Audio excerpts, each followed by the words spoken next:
We've thanked our hosts, and thank you again to Holland & Knight and Tesla. Let's see here.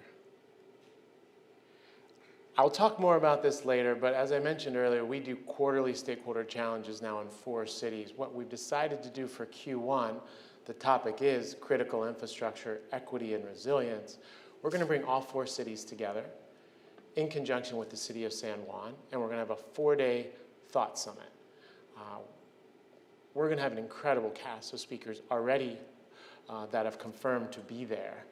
So I'm very excited to invite you to participate. I was talking to Maria Bocanegra, Commissioner Maria Bocanegra. She chairs the water group for NARUC and the EV working group. She will be in attendance. I was talking to Eric Varela from the Port of Illinois, Chicago. He is very excited to change his schedule to be there as well, joining the executive director of the Port of Puerto Rico. We likely will have the governor there. It's quite exciting what's coming together, this model. So I invite you to look more into what we're doing in Puerto Rico on these dates, and hopefully I'll see several of you there. Again, thanks to the sponsors that are making today happen, who have made this build up into what it is and continue to support us as we move forward. Take a look, and if you see anybody from these companies here today, just share your thanks that you give me with them, because I can't do this without their support and encouragement to keep growing this. And it's been so exciting to work with this growing group of sponsors, both public and private, which is the commitment here. We have American Association of Blacks in Energy, very strong in our here, with Tracy Wood coming from Washington, D.C. to join us. It's great to have you with us. Yeah, and we're just excited to create a forum that's based on getting things done. And that's what this is all about. And we can't do that without public-private engagement. All right, I'm going to minimize my remarks right now so we can jump into our challenge. There is a QR code on the screen, though. And for that code, I'd love you to take out your phone. If you do, let me know what you see when you type on it, because you should see a prompt to say asking you what you feel is the most important thing to discuss today. You are going to be voting today on whether which obstacle statement presented by our 4 speakers you feel is most critical for us to address together today. And then you're going to vote later on what would be the best possible 12-month solution to successfully overcome that obstacle. So your phone and this Slido app are critical so that we hear your voice today in terms of knowing how to align and focus this group. How did that Slido work? Did it show a prompt? Okay, great. Perfect. I will share that for the audience shortly, but I wanted to make sure you could get that in. All right.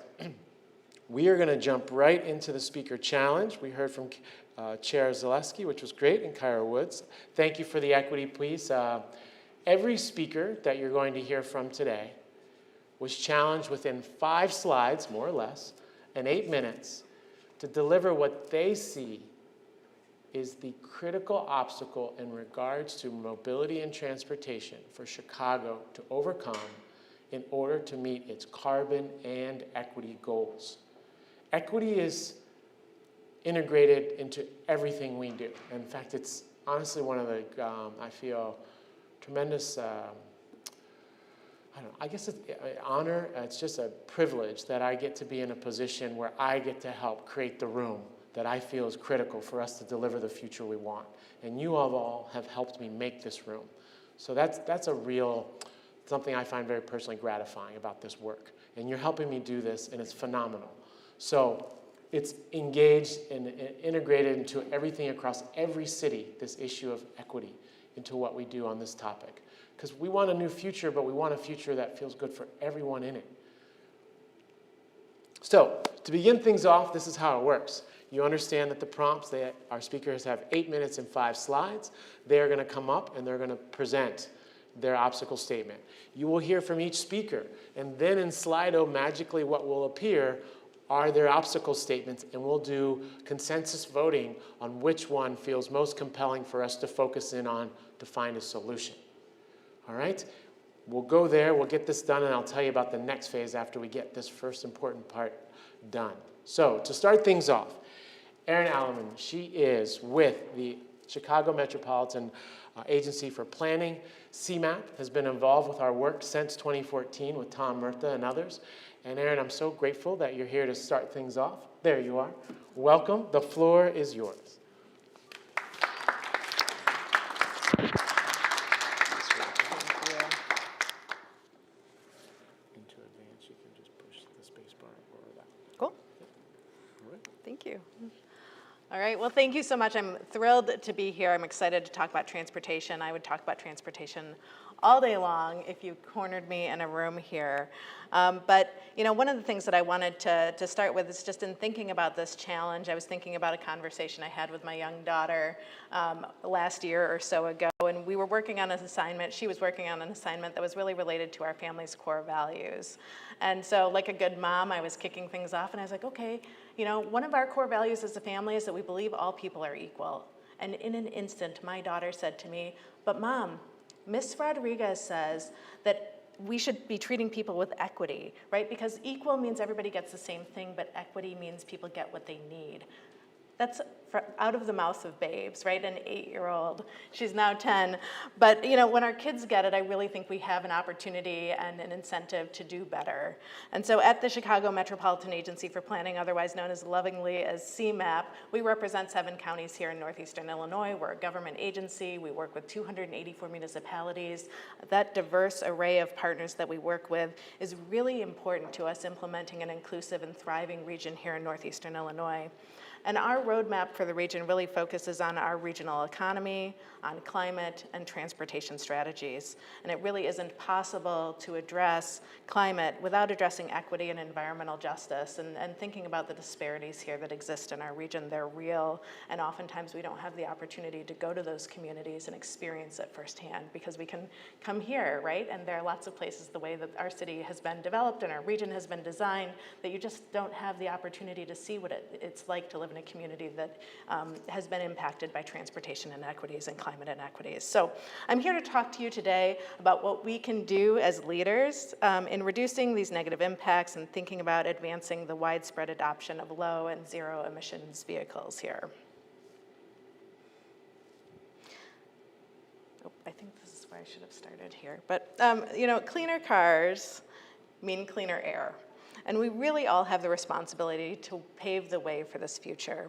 According to the American Lung Association's 2019 State of the Air report, the Chicago region has seen increases in the days with high levels of polluted air, making Chicago the 16th most polluted city in the US for ozone. Transportation sector makes up about 30% of our greenhouse gases here in the region, our greenhouse gas emissions. And we know that this pollution is harmful to the health and quality of life for our residents. But without a regional electric vehicle charging network, the move to a low emissions future is really going to be hindered by uncertainties, for private vehicle owners, for fleets, government and private sector fleets alike. The recently passed Infrastructure Investment and Jobs Act means that there are going to be billions of dollars available in state and federal funding for EV charging networks. And our modeling at CMAP has shown that shifts in travel mode alone and behavior changes aren't really going to be enough to meet our region's climate goals here. And in fact, I'll just share with you, while many other regions across the country were experiencing cleaner air quality at the height of the stay-at-home orders, the Chicago region was not. Public-private collaboration is really important to creating a regional charging network, not only to speed the transition, but to ensure that equity is top of mind as EV deployment and infrastructure ramps up here. And while I truly love technology and how it has the problem to solve many of our most critical challenges here, I recognize that sometimes venture capital solutions really go to where the money-making opportunities are, further deepening inequities. And I can't just pick on our private sector partners here. Our public policies do the exact same thing. Our transit system here and across the country have operations formulas that are historically, put in place, and they require minimum revenues be captured through the lines that are put in place, which means our transit agencies are reliant, in order to survive, they focus on the places where ridership is high, right? And so instead of the people who need the access to the most reliable transportation networks. So what's the key obstacle and why do we need your help? Significant funding is available now, but there's no action plan, there's no cohesive public-private commitment to make sure that these investments are made equitably. The new infrastructure bill includes about $5 billion in EV charging network money for the nation, and Illinois is poised to receive about $49 million of this funding annually. There'll be another $2.5 billion. Now, billion sounds like a lot of money. I recognize it's just a drop in the bucket when you're talking about transportation infrastructure. But, $2.5 billion in competitive funding. And, I think there's always a but here. If we aren't coordinated, if we aren't thinking about that regional strategy for how we tackle and advance projects in a meaningful way that doesn't look like every city in this region isn't coordinated, we miss out on that opportunity to bring more money home here to Illinois. So after the past 18 months, I really believe that we cannot resign ourselves to going back to business as usual. EVs have to be a part of the solution in all communities. Wealthy neighborhoods enjoy access to higher air quality already. And so as we think about these networks, it's really important for us to think about how we embed these strategies in our low-income communities and how we make sure that learning curve in terms of operating these technologies is also embedded in the fabric of all of our communities here. I think the public sector can help us demystify some of this. I have a big voice. I can convene local elected officials from across the region to talk about some of these challenges.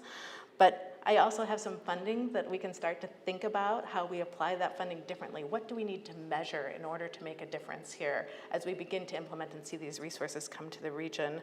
But we need external thought leadership. I need the private sector to come to the table and inspire my local government stakeholders to really be committed to making these positive changes. So, what are the benefits or consequences of not taking action now? Our low-income communities, our Indigenous, our Black and Latino communities have borne the brunt of transportation pollution since the beginning of time.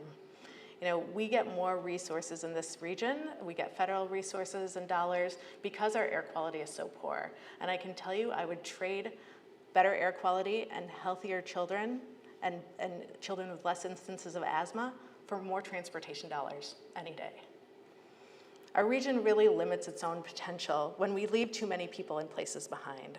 Our region's gross domestic product would have been $130 billion higher if there were no racial gaps in employment and income in our region. $130 billion that we're missing out on because we've left communities behind. So with the vision and expertise of the private sector, CMAP can bring our partners along. We can focus on equity. If we foster collaboration through strategies such as joint procurement, training, convening of partner groups, we can really help ensure that communities with limited resources can participate in the transition. True partnerships between public-private sectors can fill in the data gaps. They can bring lessons learned. They can help community leaders envision that future that we all can benefit from sooner rather than later. If we seize this opportunity to maximize these federal funds, then we can serve as a national model by truly collaborating and engaging with communities where they are and not just where the market demands. So, regarding mobility and transportation to achieve Chicago's carbon and equity goals, a critical obstacle to overcome is ensuring that electric vehicle infrastructure, adaptation, and access reaches communities with historical disinvestment, low mobility, and poor air quality. And